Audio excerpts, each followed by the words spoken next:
kami selaku tuan rumah dari Museum HM Soeharto, nama saya Gatot Nugroho selaku Kepala Museum HM Soeharto mengucapkan banyak terima kasih. Mudah-mudahan bincang-bincang santai ini menjadi bagian penting dalam sejarah kita bersama berbicara bincang santai tentang sosok Bapak Haji Muhammad Soeharto yang pengabdiannya tidak pernah akan selesai sampai akhir hayatnya. Dan mudah-mudahan apa yang telah dilakukan beliau dalam perjuangan, dalam pengabdian, dalam pembangunan dan kepemimpinan menjadi bagian penting dari sejarah bangsa, dan suri teladannya mudah-mudahan bisa menjadi inspirasi bagi generasi penerus bangsa. Bapak Ibu semuanya peserta webinar pada pagi hari ini, saya kira itu yang bisa kami sampaikan. Sekali lagi terima kasih. Semangat untuk sehat selalu, kita semuanya untuk selalu berkarya dalam kondisi apapun di negeri ini. Terima kasih, saya akhiri. Wabillahi taufiq wal hidayah. Wassalamualaikum warahmatullahi wabarakatuh. Waalaikumsalam warahmatullahi wabarakatuh. Salam sahabat museum, museum di hatiku. Oke, saya kembalikan. Baik, terima kasih atas sambutan dari Pak Gatot Nugroho selaku Kepala Museum HM Soeharto. Baik, selanjutnya adalah acara pemaparan yang pertama. Kami mohon untuk seluruh peserta agar dapat menyimak secara seksama pemaparan dari Direktur Keuangan Koperasi Bangun Sejahtera Mandiri yang akan disampaikan oleh Bapak Dr. Andes Mursito Suprapto AK. Kepada Bapak Mursito, waktu pemaparan 30 menit. Saya persilahkan, Pak. Baik, Mas Diki, terima kasih. Bismillahirrahmanirrahim. Assalamualaikum warahmatullahi wabarakatuh. Selamat pagi dan salam sejahtera untuk kita semuanya. Saya ingin kembali mengajak Bapak Ibu sekalian memanjatkan puji dan syukur. Pada hari ini kita bisa bersama-sama gabung dalam acara diskusi daring Bapak Pembangunan Bapak Haji Muhammad Soeharto ya, dengan museum nanti yang akan barangkali nanti akan banyak dijelaskan oleh sahabat saya Pak Gatot. Pak Gatot ini tiba-tiba jawil saya, jawil itu Noel ya. Tiba-tiba, ayo Pak Mur bicara dong gitu. Walah, saya ini bisa apa gitu ya. Tapi sungguh sangat bahagia saya bisa berkenalan dengan Bapak Ibu sekalian ya pada hari Museum Indonesia yang jatuh tadi disampaikan Pak Gatot tanggal 12 Oktober ya Pak Gatot ya. Salam sahabat museum. Museum di hatiku. Saya baru belajar pagi ini sama Pak Gatot tuh. Bapak Ibu sekalian, topiknya pada hari ini tadi kita akan bicara tentang Bapak kita, ya, Presiden kedua Republik Indonesia, Bapak Soeharto, Jenderal besar kita. Saya jujur waktu itu mengenal beliau itu mulai kelas 5 SD. Kelas 5 SD itu saya waktu itu di Solo, SD saya di Solo, Surakarta. Waktu itu terjadi suatu pemberontakan yang tentu sama-sama tidak kita kendaki, pemberontakan dari Partai Komunis Indonesia. Saya masih kelas 5 SD, saya ingat betul waktu itu baru mengenal siapa ini yang melit ya, memimpin bagaimana agar Indonesia ini tetap stabil. Waktu itu saya dengar dari orang tua saya, oh Pak Harto itu siapa? Saya tanya, Pak Harto siapa? Oh beliau itu ternyata waktu itu kalau tidak salah ingat Pangkostrat ya Pak Gatot ya. Nah, waktu itu sungguh saya mengikuti terus perkembangannya bagaimana beliau mengkoordinir, memimpin dan melakukan pengendalian ya, dan keamanan ya, waktu itu karena ada suatu pemberontakan. Beliau bisa menangani dengan sangat baik. Itu beliau dibantu dengan beberapa masukannya. Ya, salah satunya waktu itu saya ingat RPKAD. Itu yang adalah Bapak Sarwo Edi. Tetapi yang sangat menonjol adalah waktu itu Bapak kita, Bapak Soeharto. Singkat cerita, waktu itu PKI bisa ditumpas dengan sangat bagus dan beliau menyelamatkan negara kesatuan Republik Indonesia yang kita cinta ini. Sungguh besar jasa beliau tentu tentang bagaimana mengamankan. Saya masih kecil, masih SD. Saya belajar gitu. Ternyata bukan saya saja yang mengenali ini. Sahabat saya yang lain juga mendalami. Pada tanggal 12 Maret, waktu itu 12 Maret 1968, 12 Maret 1967 beliau diangkat sebagai pejabat presiden Republik Indonesia. Waktu itu, tanggal 12 Maret. Kemudian pada tahun 1968 beliau dilantik menjadi presiden Republik Indonesia oleh MPR, ya, menjadi presiden Republik Indonesia kedua. Yaitu. Nah, setahu saya waktu itu beliau langsung mencanangkan suatu kabinet pembangunan. Dia diangkat untuk masa bakti 5 tahun. Pak Gatot, kalau salah-salah saya tolong dikoreksi Pak Gatot. Bapak tahu banget tentang yang begini-begini. Nanti kita banyak belajar. Nah, saya hanya cerita ke teman-teman barangkali yang masih sangat muda, yang masih muda yang belum tahu barangkali karena ada staf saya yang nggak tahu gitu. Apa ini tentang beliau itu ada. Karena memang sudah sangat lama kejadiannya. Jadi waktu itu beliau mencanangkan kabinet pembangunan yang pertama. Ya. Ternyata beliau bisa memimpin negara kita ini sampai 32 tahun. Jadi kabinet pembangunan itu kalau 32 bagi 5 jadi 6 sampai 6. Nah,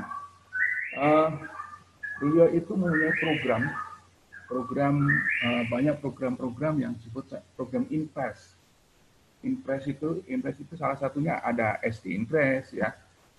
Nah, saya mau coba join sedikit dengan maaf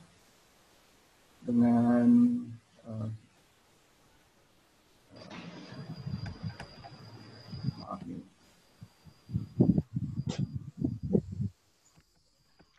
Ada slide sedikit, saya bisa perlihatkan beliau seperti apa. Jalan ya. Ini rada trouble nih. Ada yang bisa bantu saya, Reno? Sudah muncul, Pak? Sudah muncul, tapi terima kasih munculnya ya. Iya, diklik paling atas, Pak. Ya. Webinar. Atas. Ke atas, Pak. Pak Mur yang ini. Atas. Ya. Terus, Pak. Ya. Iya, Pak. Ini beliau nih, Bapak Jenderal besar kita. Ya, saya besarkan dulu ya. Iya, dibesarkan, Pak. Besarkan dulu. Nanti kalau kelihatan. Nah, ini beliau. Luar biasa gantengnya Bapak kita ini. Bapak Jenderal TNI Purnawirawan Haji Muhammad Soeharto sebagai Bapak Pembangunan kita.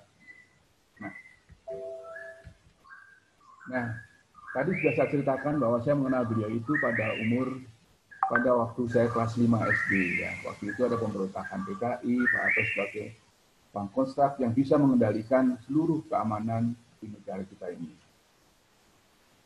Ujung-ujungnya tentu pasti PKI bisa ditumpas habis. Ya. Dan beliau diangkat sebagai pejabat presiden pada tanggal 12 Maret 1967.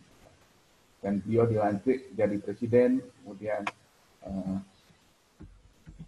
pada tanggal 27 Maret beliau itu dilantik jadi presiden penuh oleh MPR.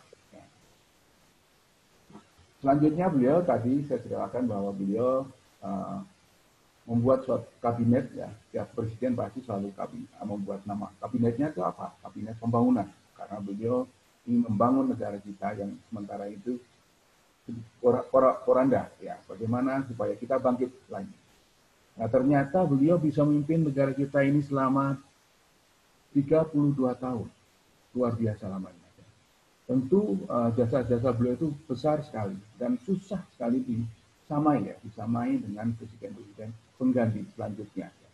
Itu menurut pandangan saya. Nah, beliau membuat program pembangunan nasional secara komprehensif ya, seperti kalau pendidikan itu ada SD Impres. Nah, masalah kependudukan ada keluarga berencana. Ini mungkin adik-adik kita ada yang belum tahu nih, SD Impres itu apa ya? Nah, waktu itu justru ada orang luar negeri yang menulis tentang hal ini dan kalau nggak salah mendapat apa itu ya, semacam penghargaan Nobel kalau nggak salah itu. Nanti mungkin bisa kita lihat di Mbak Google ya, tanya Mbak Google seperti apa sih beliau itu. Nah, SD Impres ini diulas oleh beberapa orang, kalau nggak salah 3 orang atau berapa orang itu menjadi beliau mendapat Nobel ya, luar biasa. Bahkan saya waktu itu masih mahasiswa kerja di suatu perusahaan ikut membangun SD Impres di Jawa Barat. Nah, jadi saya ikut juga berpartisipasi walaupun itu mengadakan suatu proyek. Kependudukan, keluarga berencana. Ya. Anak 2 saja cukup gitu Pak Gatot. Ya. Nggak tahu Pak Gatot keluarga berencana apa enggak itu. Sukanya Pak Gatot berapa? Kalau saya cukup 2 saja. 2 plus 1 Pak. 12 berarti ya. Bukan Pak, 3 Pak. Oh 3, tapi kan 2 plus 1 itu 1 sama 2 gitu, jadi 12. Ya. Alhamdulillah. Atau ini asli betul dari Bantul, dari Pemusuk ya Pak. Aslinya Musuk Pak. Nah, kemudian di bidang perekonomian rakyat ya, beliau memberikan sarana dan prasarana pertanian kepada rakyat. Seket. Songo. Dulu itu ada kelompok pencapir ya Pak Gatot ya. Kelompok pencapir ada Pak, kelompok pencapir. Nah, kelompok capir itu apa Pak Gatot? Bapak barangkali nanti bisa jelaskan apa sih kelompok capir? Itu kelompok diskusi tani di desa-desa. Ya, kita duduk beliau Pak Bapak di depan dengan para menteri ya. Membicarakan pembangunan di duduk bersama-sama Bapak Menteri gitu, pejabat kita di depannya para petani dan lain-lain. Nah, itu adanya di TVRI zaman dulu masih hitam putih dulu. Saya pernah melihat. Nah, kemudian beliau juga membuat banyak KUD. Nah, KUD, ya, berkeliling rakyat. KUD itu Koperasi Unit Desa yang sampai sekarang dilestarikan. Itu yang menangani, itu yang menjalankan waktu itu komandan kita Pak. Bapak kita yang terhormat ya Pak Gatot ya. Bapak. Betul Pak. Subiakto Cakrawardaya sampai sekarang kita lestarikan. Dan saya sampai sekarang masih menekunin itu. Ya. Luar biasa. Jadi karya-karya beliau itu sangat membumi sekali dan dirasakan oleh seluruh rakyat Indonesia. Nah, juga beliau berhasil menstabilkan politik dengan asas Pancasila.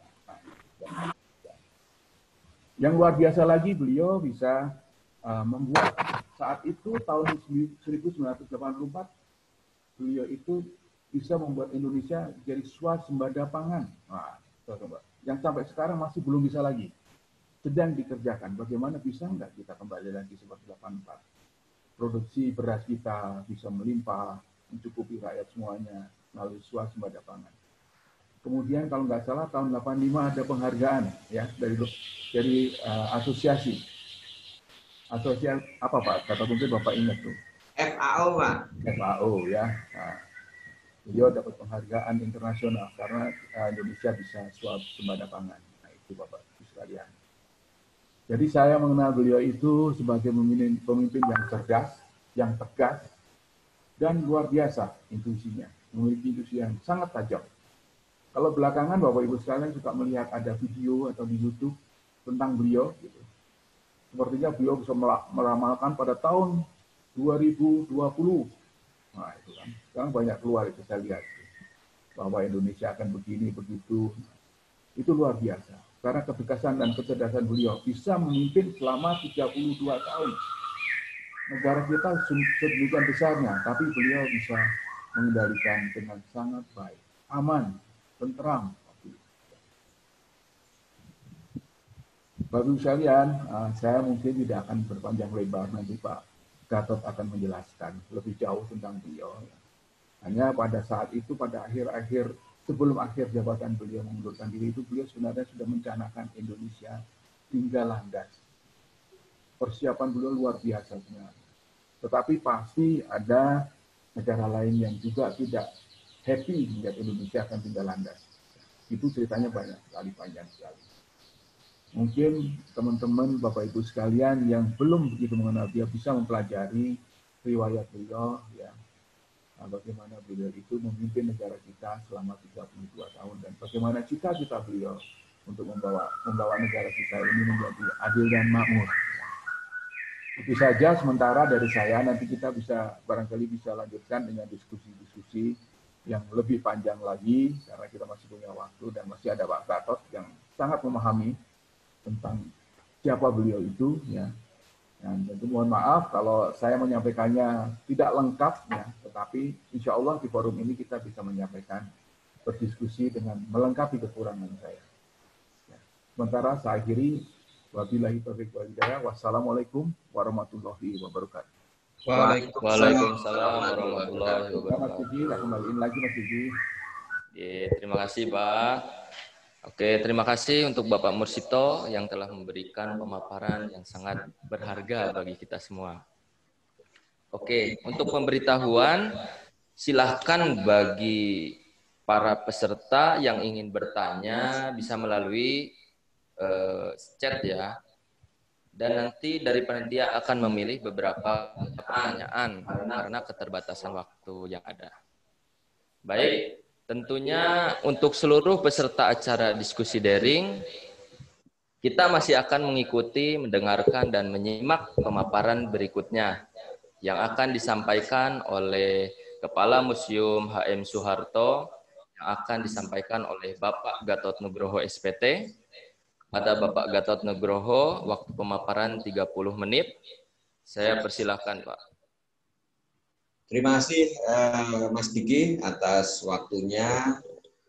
Bapak Ibu sekalian, peserta daring Bincang Santai Pembangunan dan Museum Haji Mas Soeharto yang kami hormati dan kami banggakan, mohon izin saya ingin bercerita tentang Museum Haji Mas Soeharto, di mana museum ini dibangun sebagai penanda pengingat dan wahana edukasi bagaimana ada salah satu tokoh besar bangsa Indonesia namanya Bapak Haji Mas Soeharto pernah berjuang, pernah mengabdi, pernah memimpin dan pernah punya jasa untuk bangsa dan negara ini. Seperti yang sampaikan Pak Mursito tadi, 32 tahun beliau membangun negeri ini dengan segala kelebihan dan kekurangannya,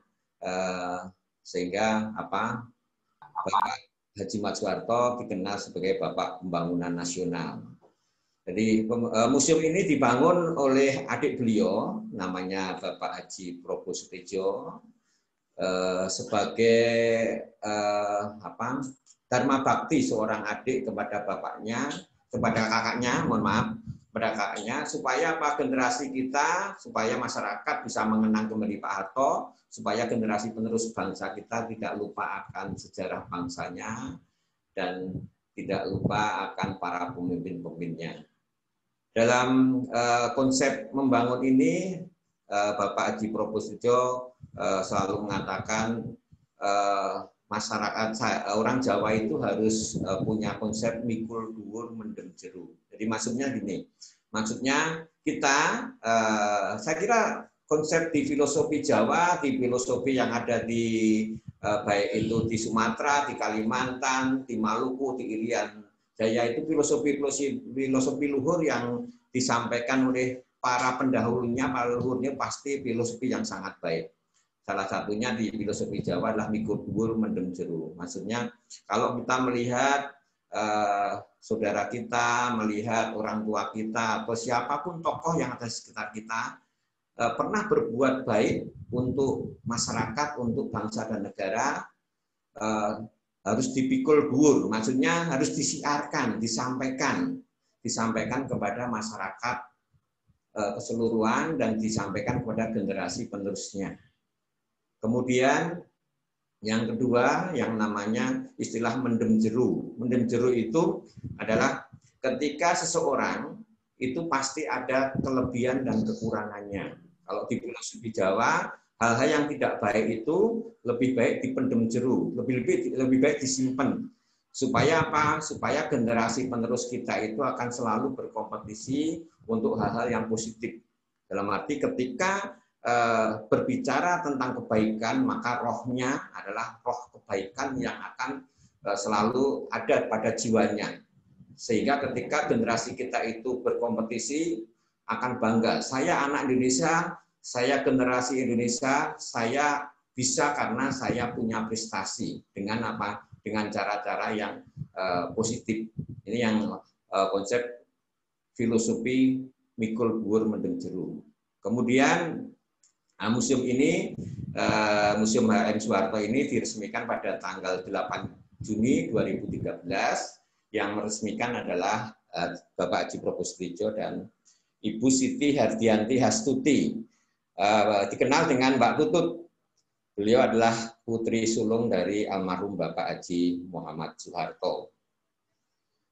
Dalam kegiatan museum kami, biasanya pengunjung akan ketika masuk pintu gerbang akan disambut sosok patung Jenderal Besar Sudirman Soeharto. Ini ikon kami yang menyambut para pengunjung. Dan di sebelah patung itu ada sosok patung anak menggembala kerbau.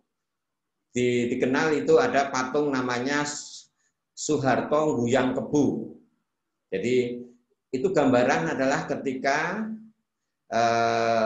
Pak Harto kecil. Jadi Pak Harto itu ketika kecil, ini Soeharto Guyang Kebu. Digambarkan di dalam area halaman museum kami. Jadi beliau itu kalau pulang sekolah, waktu itu sekolahnya sekolah rakyat. Beliau selalu membantu orang tuanya. Karena kebiasaan anak-anak dulu adalah kebiasaannya pulang sekolah kemudian di sawah membantu orang tuanya dengan cara mengembala kerbau. Ini bentuk pengabdian sosok anak dulu itu kebiasaannya adalah membantu orang tuanya. Kemudian masih di area ini gambaran anak-anak sekolah di museum yang belajar tentang sosok Pak Harto kecil. Kami selalu menyampaikan ini untuk memotivasi anak-anak yang ada di desa, anak-anak yang di pelosok dan generasi kita bahwasanya sosok Soeharto kecil yang lahir di Kemusuk, anak desa yang sederhana dengan keikhlasannya berjuang. Kemudian alhamdulillah atas ridho dari Allah Subhanahu wa taala bisa membangun negeri kita tercinta Indonesia. Sehingga karena Pak Harto itu anak desa, konsep yang pertama yang dilakukan ketika beliau menjabat adalah bagaimana konsep pertanian itu bagian penting dari pembangunan. Jadi pertama masyarakat Indonesia waktu itu hampir 90% adalah masyarakat petani. Yang kedua, dari petanilah ketika petani itu sejahtera, ketika petani makmur, berarti negaranya akan sejahtera dan makmur. Sehingga konsep ini mulai dirintis dari pelita pertama, kedua, ketiga, bahkan ketika tahun 1984 itu mulailah swasembada pangan. Tahun 1985 dapat penghargaan dari FAO yang tadi sudah diceritakan banyak oleh Bapak Musito. Kemudian kita masuk ke joglo utama. Jadi di belakang patung Jenderal Besar Haji Muhammad Soeharto itu ada joglo utama. Joglonya cukup besar, bisa menampung anak-anak sekolah sampai 400.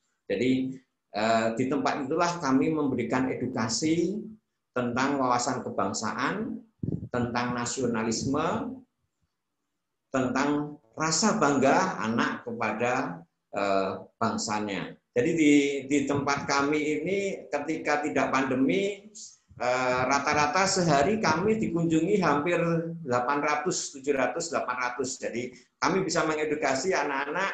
Pertama kami selalu ajak mereka, ini suasananya, mereka menyanyikan lagu Indonesia Raya. Karena lagu Indonesia Raya itu menjadi lagu wajib yang ada di Museum Pak Harto. Jadi kami setiap hari di museum ini ketika masa normal itu pasti gema lagu Indonesia Raya dinyanyikan oleh anak-anak dari tingkat SD, SMP, SMA. Dan mereka selalu kami ajak untuk partisipasi aktif. Jadi salah satu muridnya memimpin untuk menjadi dirjen lagu Indonesia Raya. Ini gaung ini yang menjadikan suatu edukasi kami bahwasanya Museum Soeharto adalah salah satu wahana untuk memberikan edukasi tentang wawasan kebangsaan, nasionalisme, dan rasa bangga menjadi anak Indonesia. Kemudian ada filosofi kepemimpinan yang beliau selalu sampaikan ketika beliau membangun negeri ini. Ada filosofi Jawa yang beliau sampaikan, ada 3 huruf dalam bahasa Jawa, yaitu so. Jadi beliau mengatakan seorang pemimpin itu harus yang pertama sabar atine, punya hati yang sabar. Kemudian yang kedua, yang kedua, seorang pemimpin itu harus sareh tumindae, harus bijaksana. Jadi seorang pemimpin yang mempunyai hati yang sabar, punya jiwa bijaksana, beliau mengatakan pasti orang itu akan punya wibawa. Karena kewibawaan itu muncul dari hati yang sabar, jiwa yang bijaksana. Beliau selalu mengatakan ada 2 kewibawaan di filosofi Jawa, yaitu kewibawaan sejati dan kewibawaan semu. Untuk menggapai kewibawaan sejati itu harus ditutup dengan so yang ketiga. Jadi so yang ketiga itu adalah soleh.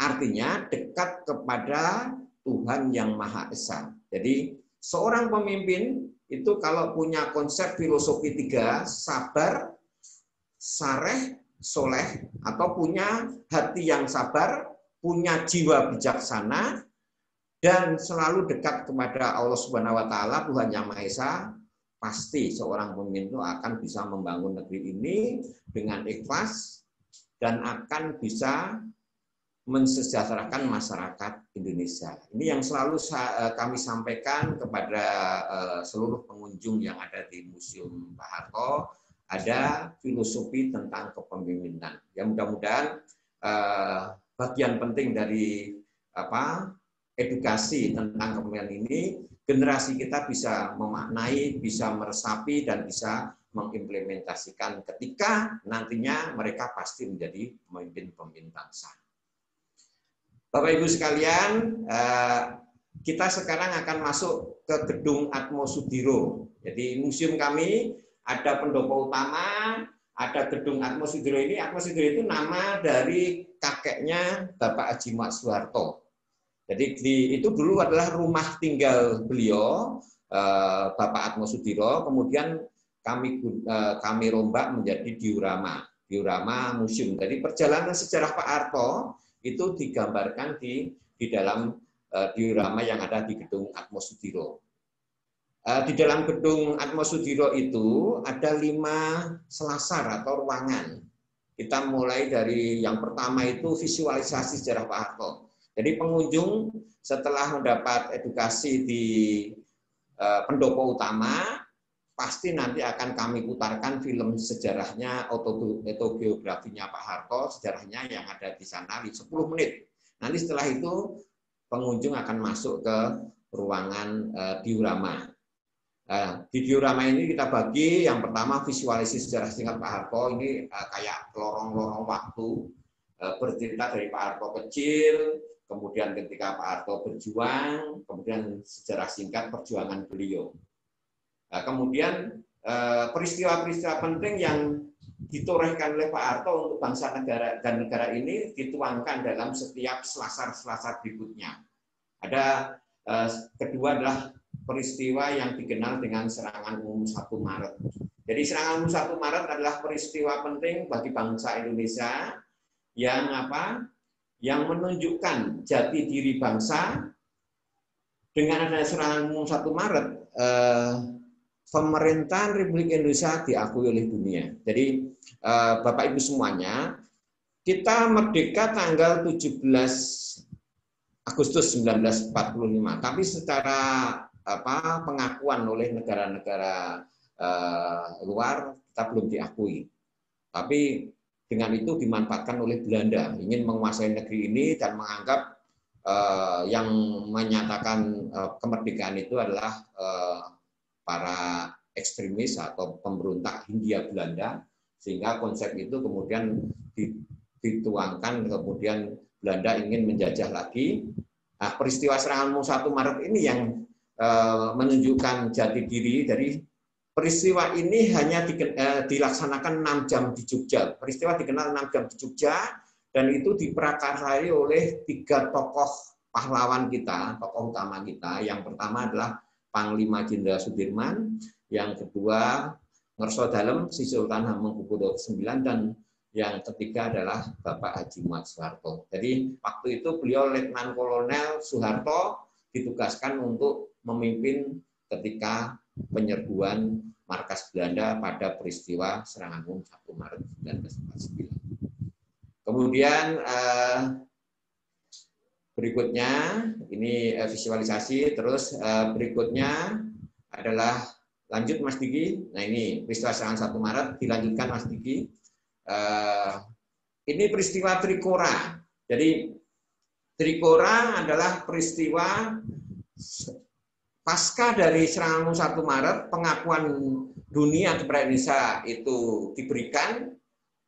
Mulai per tanggal 29 Juni 1949 itu Belanda harus sudah pergi dari seluruh wilayah Republik Indonesia.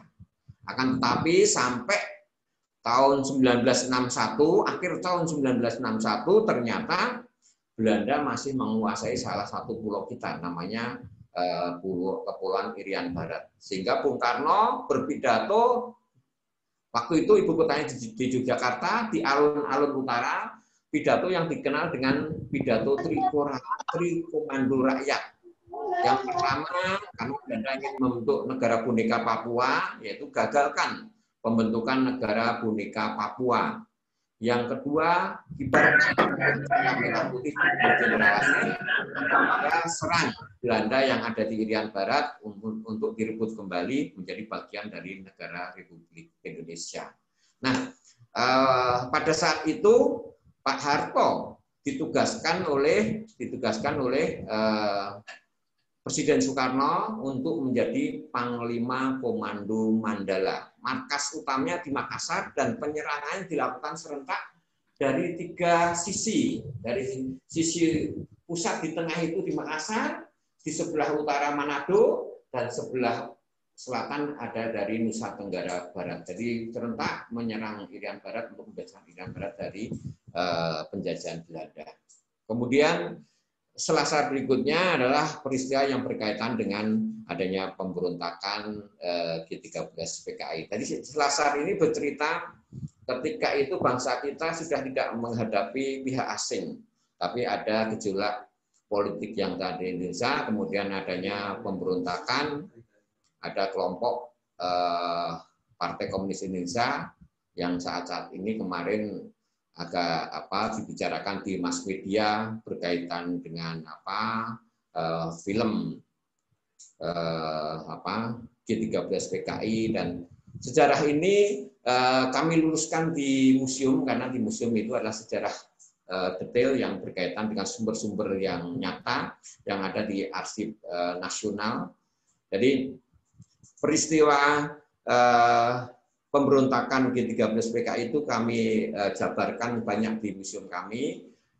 Nanti ketika berkunjung di museum akan kami ceritakan secara detail. Jadi konsep ketika peristiwa itu terjadi, saya hanya bercerita ketika peristiwa itu terjadi, Bung Karno kemudian memerintahkan Pak Harto, waktu itu beliau berpangkat Letnan Jenderal, sebagai Panglima Kostrad untuk mengamankan situasi nasional pada waktu itu. Jadi di dokumen resmi yang ada di kita di Arsip Nasional ada laporan lengkap dari Pak Harto tentang tugas untuk mengamankan situasi. Jadi laporan itu tertanggal tanggal 2 Oktober 1965. Ada beberapa kepercayaan Presiden Soekarno kepada Pak Harto, mulai dari sukses serangan umum 1 Maret, kemudian sukses untuk melaksanakan peristiwa Trikora, kemudian ketika ada pemberontakan, Pak Harto disuruh untuk mengamankan situasi nasional. Nah, pada tanggal 4 Oktober 1965 diketemukanlah jenazah para pahlawan revolusi. Saya kira Bapak Ibu semuanya pada sudah tahu sekilas pahlawan revolusi ada yang menjadi korban, tertuang di ini ada Letnan Jenderal Ahmad Yani, Mayor Jenderal S. Parman, kemudian Jenderal S. Prapto, kemudian Jenderal MT Haryono, Jenderal Sutoyo, Jenderal D. Panjaitan, dan Letnan 1 Jenderalnya adalah ajudan dari Jenderal Nasution. Ada di Ajun Inspektur Polisi Karel Samsud Sobun ini juga menjadi korban, dan salah satu putri bungsu beliau, Putri Jenderal Nasution, namanya Adi Irma Suryani, menjadi korban karena tertembak peluru waktu itu. Jadi Adi Irma Suryani umurnya waktu itu 5 tahun. Dan di Jogja ada 2 perwira kita, yaitu Kolonel Katamso dan Letnan Kolonel Sugiono. Nah, peristiwa itu kemudian terbitlah yang dinamakan Surat Perintah 11 Maret. Jadi Surat Perintah 11 Maret itu yang titik menjadikan pegangan Letnan Jenderal Soeharto untuk mengamankan situasi nasional, kemudian ada pembubaran Partai Komunis yang didukung oleh ketetapan MPRS nomor 25 tahun 1966. Nah, setelah Super Semar itulah kemudian yang tadi diceritakan oleh Bapak Mursito, Pak Harto dilantik menjadi pejabat presiden tanggal 12 Maret 1967, kemudian 27 Maret 1948 menjadi presiden kedua menggantikan Insinyur Soekarno. Kemudian di selasar kami yang terakhir itu ada masa-masa pembangunan yang tadi sudah diceritakan banyak oleh Bapak Mursito. Jadi ini masa-masa pembangunan itu Pak Harto 32 tahun membangun negeri kita tercinta Indonesia. Jadi di Selasar ini selalu pengunjung bisa kembali melihat ketika masa-masa dulu. Yang tadi diceritakan oleh Pak Mursito yang namanya Klom Pencapir, kemudian dulu itu dikenal dengan Dinas Penerangan, nonton sorot atau nonton layar lebar di lapangan itu menjadi bagian penting sosialisasi, kemudian program untuk pelaksanaan pembangunan. Jadi waktunya masih panjang, masih banyak ya. Jadi Pak Harto pernah menorehkan sejarah panjang di Republik tercinta kita Indonesia. Dari ketika beliau remaja bersama-sama dengan remaja yang lain, satu cita-citanya pada waktu itu adalah saya kalau dewasa ingin jadi pejuang. Tidak ada cita-cita lain, ingin mengusir penjajah Belanda. Jadi anak-anak pada masa kecil Pak Harto itu bangga ketika melihat para pejuang menenteng senjata, menenteng bambu runcing. Sehingga cita-cita hanya satu, saya dewasa, saya senang kalau menjadi pejuang. Cita-citanya ada sederhana, ingin Indonesia merdeka. Dan pejuang pada waktu itu, pemuda-pemuda pada waktu itu siap untuk membela negeri ini sampai titik darah penghabisan.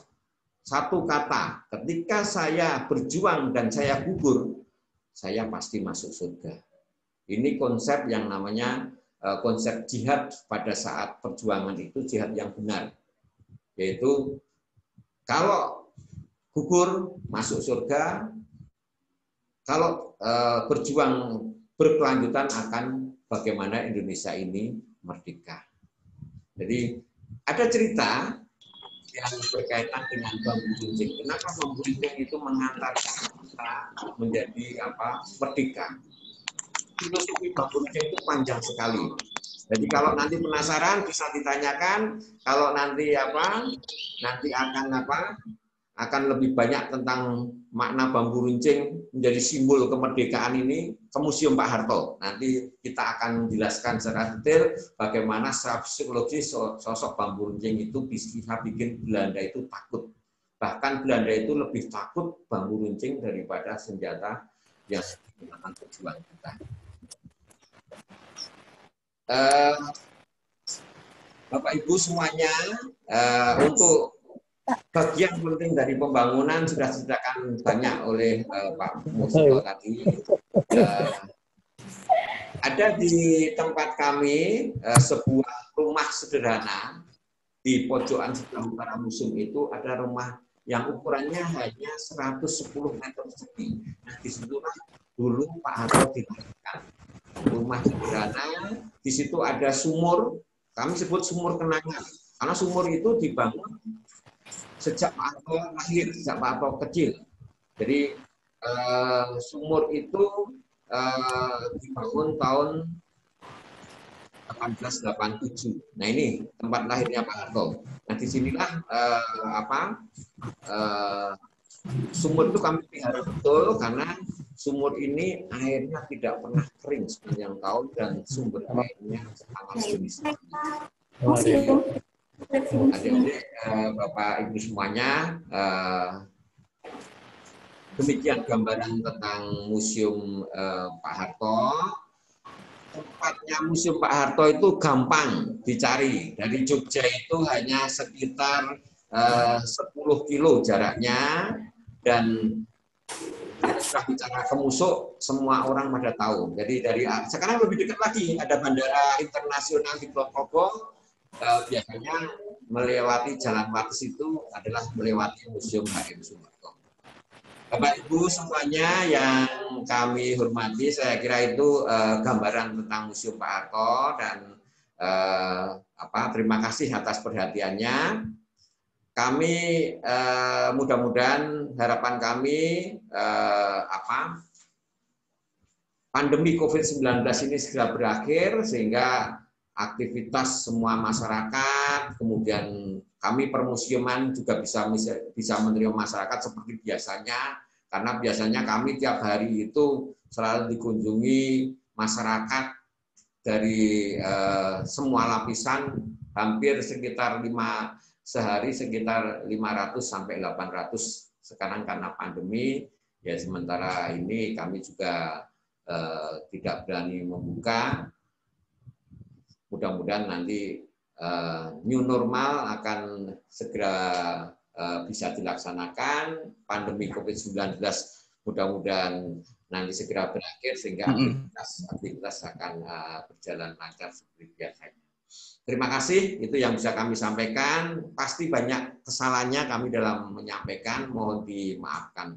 Terima kasih, saya kembalikan kepada Mas Didi.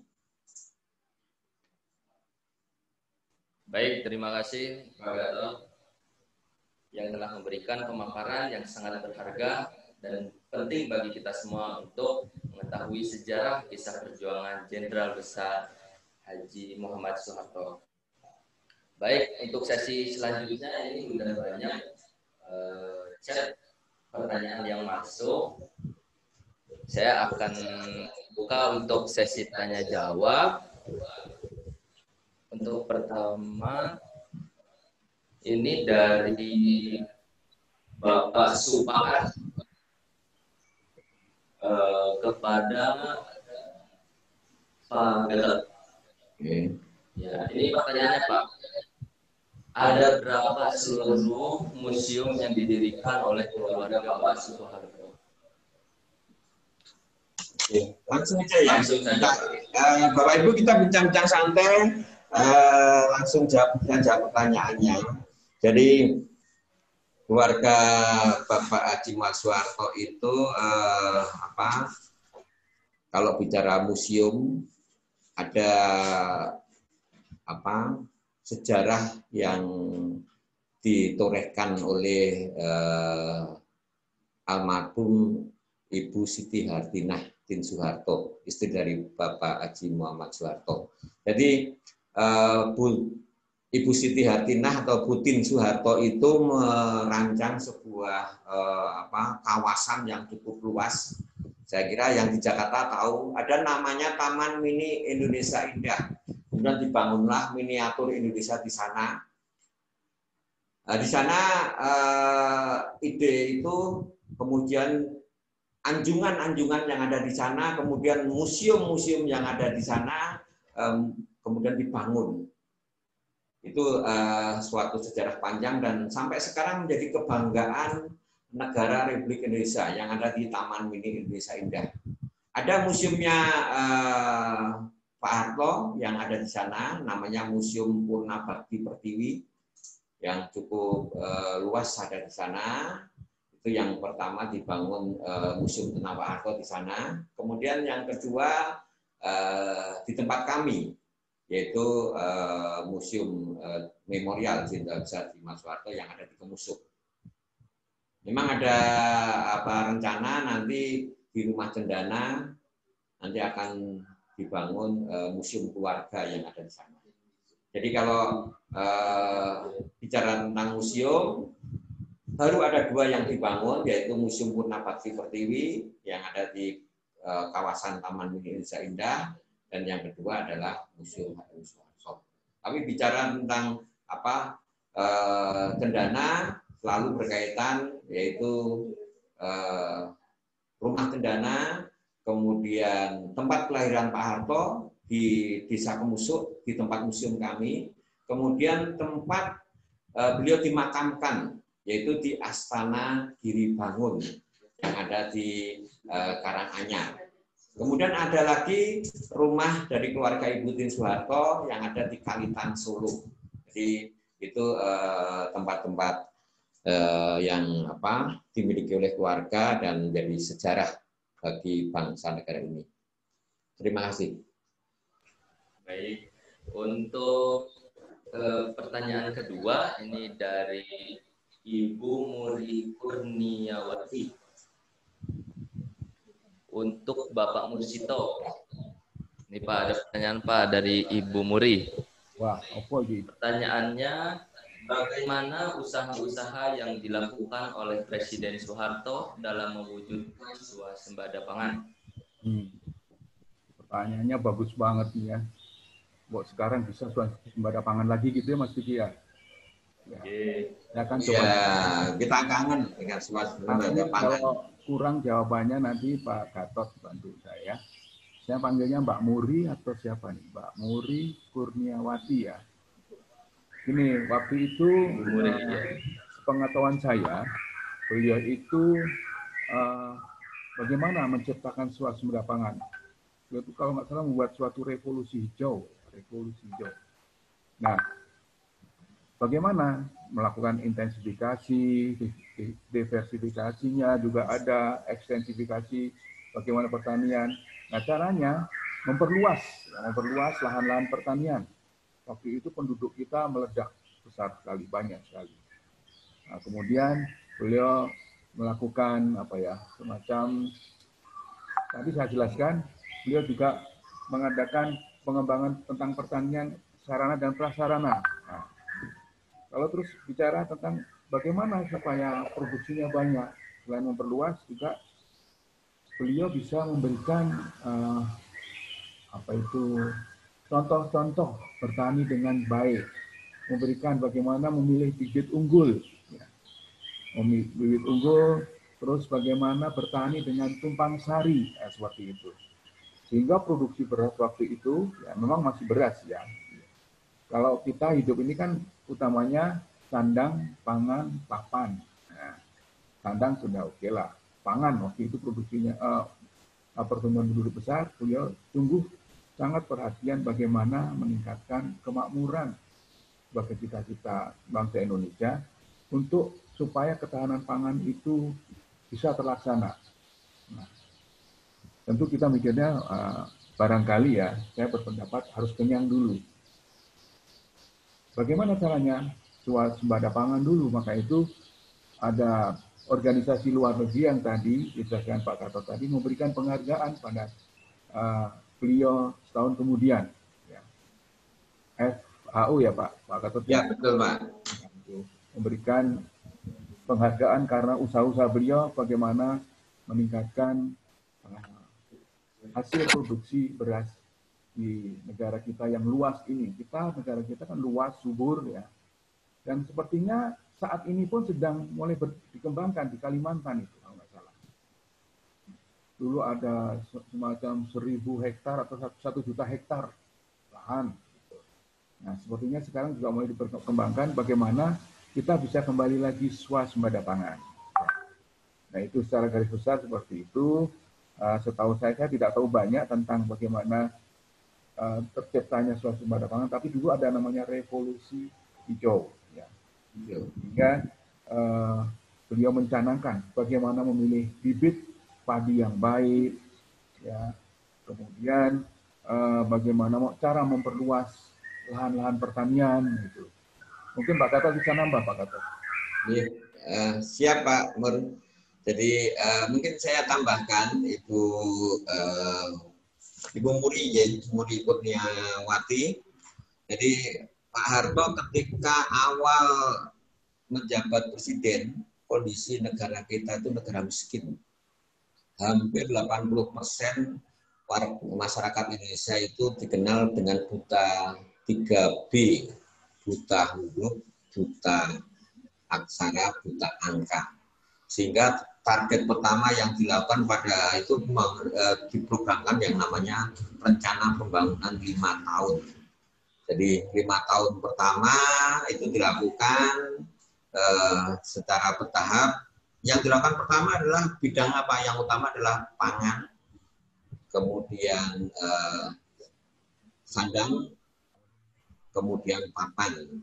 Karena masyarakat butuh tempat yang namanya tercukupi pangannya, kemudian sandang itu pakaiannya, yang dulu pakaiannya ya kadang-kadang orang itu punya pakaian cuma satu, kalau cuma tiap hari ganti aja, dicuci dipakai. Terus kemudian program itu kemudian ditingkatkan adalah pendidikan dan kesehatan.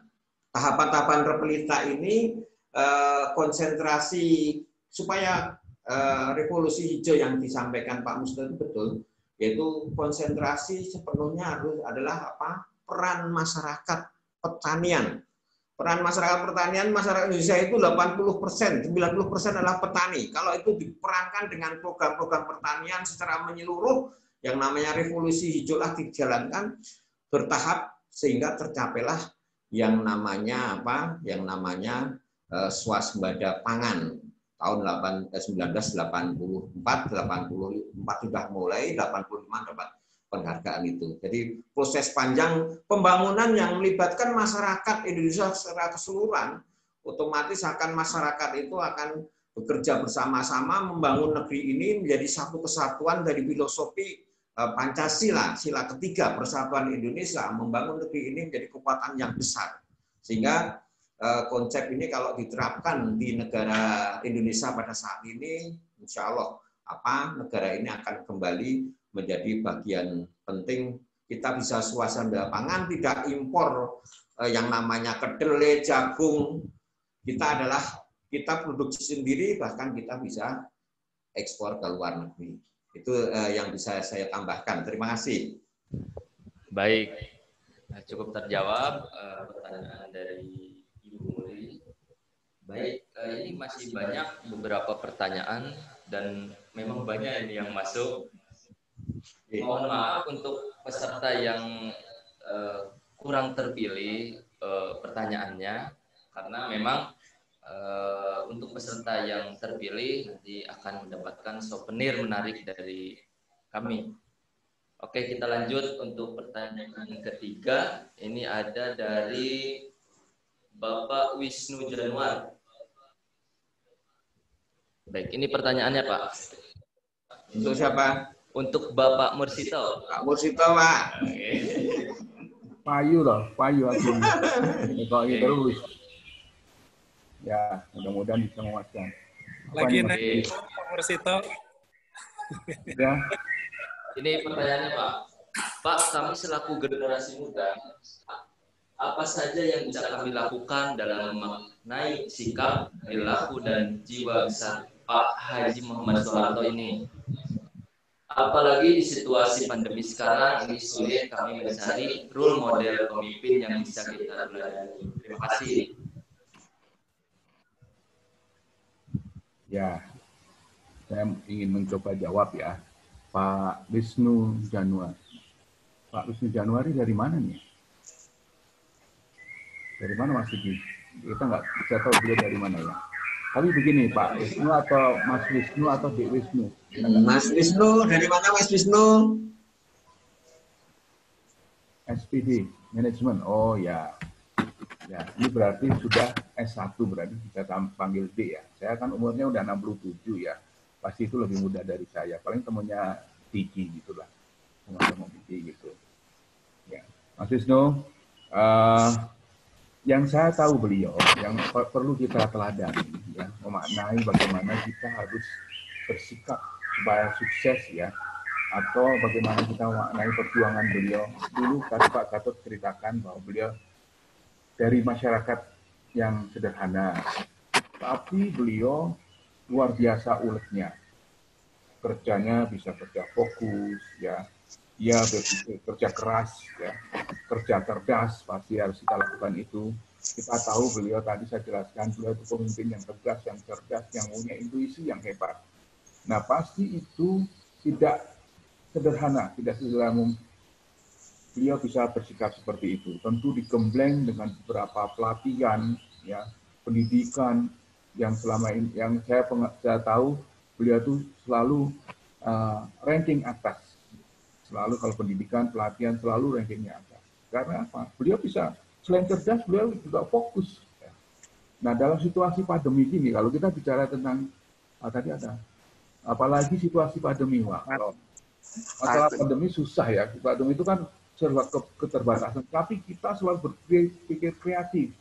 Bagaimana berpikir kreatif tapi positif. Kita tetap bisa menjalin silaturahmi dengan sahabat-sahabat kita, teman-teman kita. Jangan sampai terpengaruh dengan situasi yang tidak baik. Saya yakin lah ini Pak Wisnu yang sudah sampai barangkali sudah S2 barangkali. Tahu betul ya. Memang susah zaman sekarang kalau mencari figur-figur beliau. Ada pasti, ada. Tetapi kalau persis tentu tidak ada ya, pasti ada. Nah, namun demikian perjuangan beliau demikian uletnya, seriusnya, ya, dengan intuisi yang tinggi, beliau bisa bertahan selama 32 tahun. Tidak mudah mencari pemimpin seperti beliau itu. Saya kebetulan punya abang ya, dulu lulusan AMN. Beliau banyak cerita tentang kalau saya tanya Pak Harto itu seperti apa sih Mas? Wah, beliau cerita banyak sekali. Karena AMN itu dulu lulus pasti tahun 66, masih tahun 60 inilah. Sampai beliau jadi militer dengan pangkat yang perwira tinggi. Ya. Jadi beliau sangat mengetahui tentang Pak Harto. Saya sering juga diskusi sama abang saya itu. Nah, memang susah, tapi kita harus bisa mengikuti menteladani ini beliau bagaimana perjuangannya. Dan nanti kalau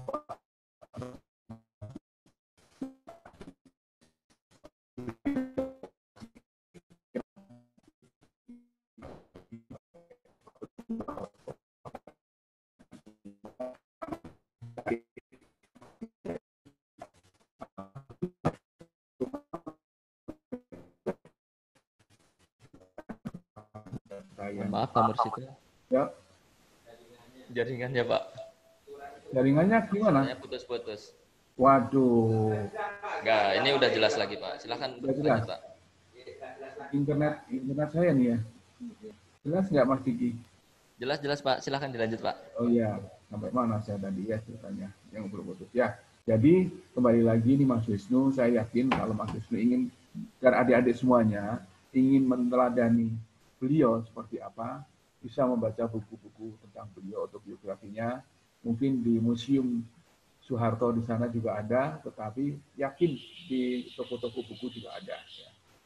Saya tidak bisa bercerita banyak detail sekali, tetapi saya yakin kalau kita niat bagaimana akan meneladani perjuangan beliau yang begitu hebatnya, bisa mempelajari autobiografi beliau. Itu sementara Mas Wisnu.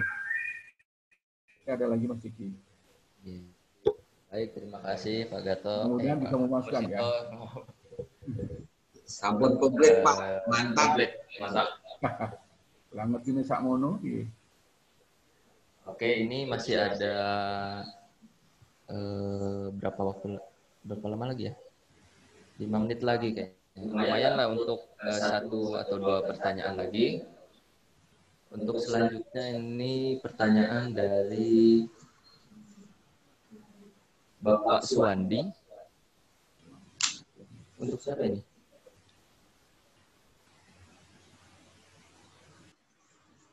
Oh, mungkin untuk Pak Gatot bisa, untuk Pak Mursito bisa ya. Diskusi santai aja ya Pak. Oke, ini pertanyaannya Pak. Bagaimana cara memberi pemahaman kepada generasi milenial yang tidak mengenal langsung sepak terjang Pak Harto dalam membangun bangsa? Oke, mau izin Pak Mursito saya jawab dulu ya Pak Mursito. Ini pertanyaannya untuk kita berdua ini. Pak Wandi, Pak Suwandi itu adalah Sekretaris Umum Forum Komunikasi Museum Bantul.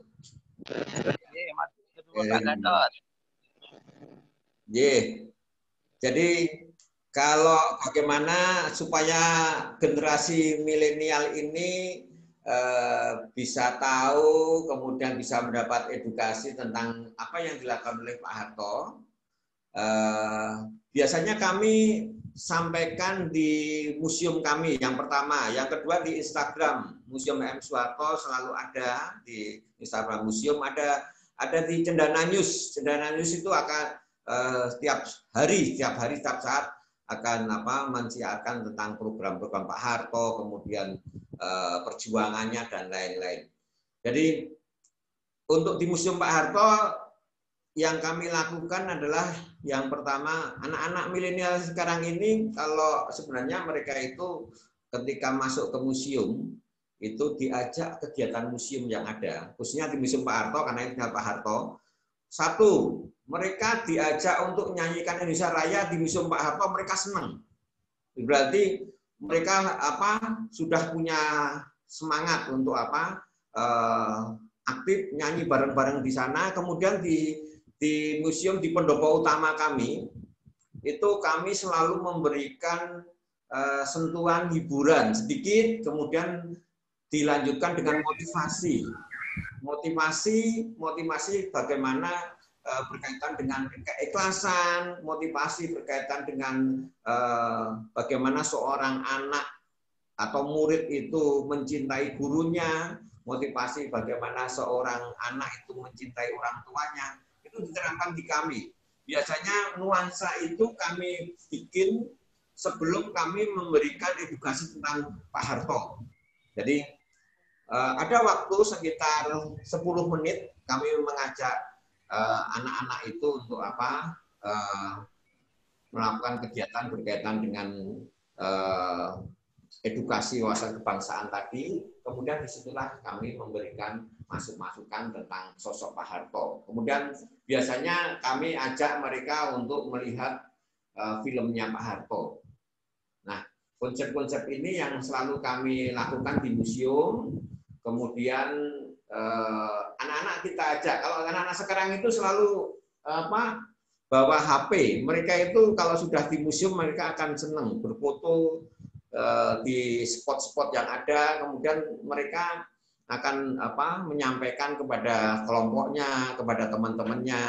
Nah, pola-pola itu yang selalu kami lakukan. Kemudian yang kedua, kami selalu koordinasi dengan namanya musyawarah guru sejarah, baik yang ada di tingkat kabupaten, tingkat kota maupun tingkat provinsi. Dari guru-guru itulah pelajaran sejarah tentang Pak Harto bisa disampaikan. Sehingga karena guru sejarah itu tiap saat mereka akan menyiarkan. Jadi kelompok-kelompok komunitas itu kita bentuk. Komunitas itu rata-rata juga dari generasi milenial. Kita bentuk bagaimana rasa cinta kepada para pejuangnya, cinta kepada para pemimpinnya, sehingga kalau sudah cinta itu akan mempelajari hal-hal yang berkaitan dengan yang telah dilakukan oleh beliau Pak Harto, beliau para pemimpin kita terdahulu. Jadi konsep-konsep itu yang sederhana selalu kami sampaikan, Pak Wandi. Terima kasih. Baik, terima kasih Pak Gatot. Pemaparannya sangat komplit ya. Baik, ini karena keterbatasan waktu, untuk pertanyaan terakhir ya, dari siapa Pak? Dari Ahdiyatul Hidayah. Ini banyak pertanyaannya, cuman saya ambil satu pertanyaan saja ya. Pertanyaannya, adakah sesuatu kata-kata atau amanat dari Bapak Soeharto yang sampai saat ini membenak di hati Bapak? Pak Mursito. Ya, coba Pak Mursito atau Pak Gatot. Hartot lah, aku enggak. Ada sesuatu yang selalu beliau sampaikan, yang tadi saya sampaikan. Menjadi saya selalu menyiarkan itu. Jadi filosofi tentang kepemimpinan. Jadi sebenarnya banyak sekali tentang filosofi yang dilakukan oleh Pak Harto ketika beliau itu membangun negeri ini. Salah satu yang selalu kami sampaikan kepada generasi penerus bangsa adalah sosok bagaimana seorang pemimpin itu harus memahami 3 so tadi. Jadi seorang pemimpin harus punya hati yang sabar. Kemudian seorang pemimpin harus punya jiwa yang bijaksana. Dan seorang pemimpin harus punya dekat kepada Allah Subhanahu wa taala, Tuhan Yang Maha Esa. Jadi sabar, soleh, sareh. Dan yang selalu dipegang teguh oleh Pak Harto adalah Pak Harto itu melaksanakan amanah dari presiden terdahulunya, Insinyur Soekarno, yaitu menjalankan Pancasila dan Undang-Undang Dasar 1945 secara murni dan konsekuen. Ini konsep suatu kenegaraan, karena dasar negara kita, falsafah negara kita adalah Pancasila dan Undang-Undang Dasar 1945. Dua konsep ini kalau dipegang teguh oleh kita, pasti negara kita menjadi negara yang hebat, negara yang maju dengan kekuatan yang ada. Itu yang jawaban dari saya. Monggo Pak Mursito. Ya, lengkap banget itu Pak Gatot. Jawaban Bapak tadi, cuman kalau saya bilang selain yang saya sampaikan, kita harus bisa bekerja sangat fokus dan memberikan yang terbaik tentu untuk pengabdiannya, kerja cerdas ya tadi, kerja lugas ya, dan tentu tidak lupa kita tetap harus mohon kepada Yang Kuasa. Saya yakin para pemimpin kita itu selalu ingin dekat ya, dekat, kerja cerdas, lugas ya, dan yakin kepada tuntunan ya, tuntunan, arahan, tuntunan yang kita tidak tahu, tuntunan dari Yang Kuasa. Kalau kita orang Islam ya, jangan tinggalkan sholatnya ya, Dikia yang masih muda ini. Kalau Pak bisa bangun pagi, jangan lupa lewatkan. Kita bisa sholat seperti itu. Saya yakin beliau-beliau ini sangat dekat, mendekat dengan Yang Kuasa, sehingga selalu dapat tuntunan. Ya. Sehingga apa yang dikerjakan selalu diharapkan bisa memberikan manfaat untuk orang banyak. Saya sedikit nambahin gitu aja Pak Gatot. Ya. Terima kasih Pak. Nanti udah bagus sekali yang Bapak jawab tadi. Baik, terima kasih kepada Bapak Gatot sama Pak Musito telah menjawab semua pertanyaan dari para peserta. Mungkin ada masih banyak pertanyaan yang tidak terjawab pada acara ini. Kami panitia mohon maaf karena keterbatasan waktu. Baik, kepada para peserta yang terpilih pertanyaannya nanti dari panitia akan ada menindaklanjut untuk bagian berkes akhirnya. Baik, rangkaian acara dengan acaranya sudah dilakukan. Maaf Pak Andi. Pak Andi di mute. Pak Andi, mohon di mute Pak Andi.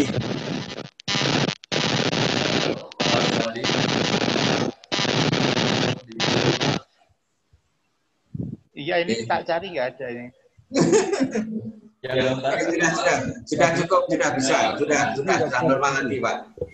Baik, sebelum saya tutup acara webinar ini, ada sedikit cuplikan video untuk mengenang masa-masa perjuangan Jenderal Besar HM Soeharto. Kita lihat bersama-sama sekilas video mengenang kembali sosok Bapak Presiden Indonesia yang kedua bahwa bangsa Bapak Pembangunan Nasional, yaitu Jenderal Besar Haji Muhammad Soeharto.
Oke, baik.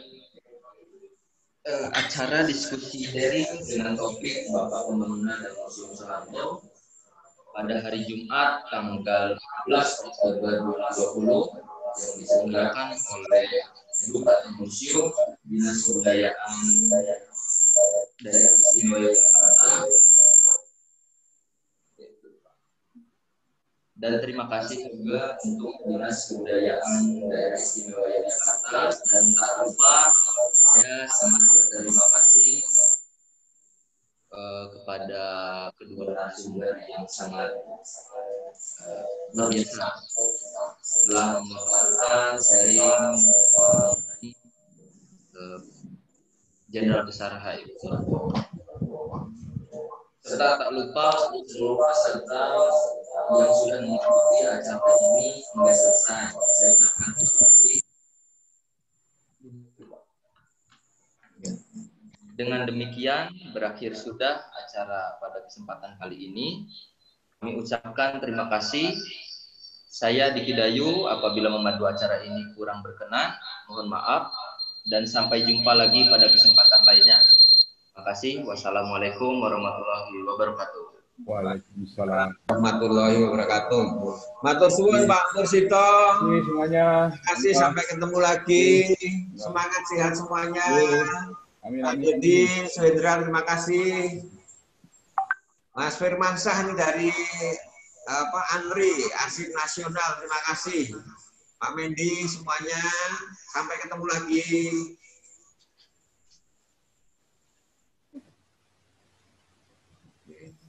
Pak Gatot, matur suwun Pak Gatot. Pak Wandi, matur suwun.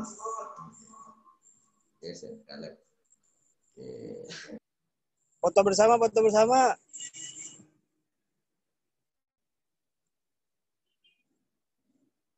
Ya. Semua ini peserta bisa menyalakan videonya untuk foto bersama. Udah keluar, Pak. Oke, baik. Aku foto bersamanya sama Pak Kakak. Oke, siap. 1, 2, 3. Sekali lagi. 1, 2, 3.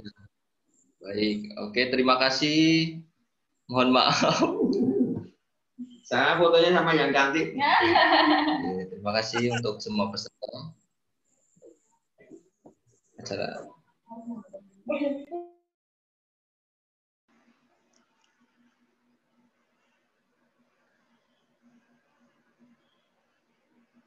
Halo. Maaf, panitia bisa dengar suara saya? Halo, Pak. Halo.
Hmm.